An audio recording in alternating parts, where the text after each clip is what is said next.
তোমরা হয়তো মাঝে মাঝে দেখো আমাকে ভিডিওতে আমার এনার্জি কমে যায়, মাঝে মাঝে কেউ কেউ আমাকে বলে তোমার উদ্যম কম লাগছে। এইগুলো যখন হয় তখন সাধারণত আমার ক্রোনস আমাকে অ্যাটাক করে।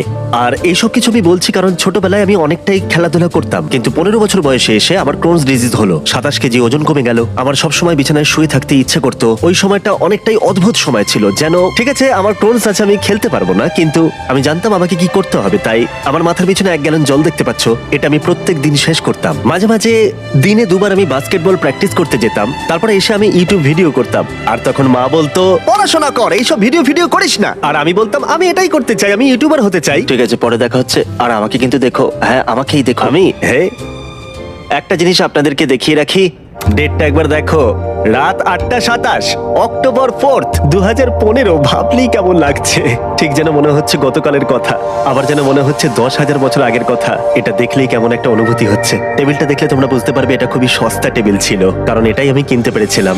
একটা সস্তা মনিটর কিনেছিলাম বেস্ট বাই থেকে। মাথায় অনেক স্মৃতি ভেসে আসছে।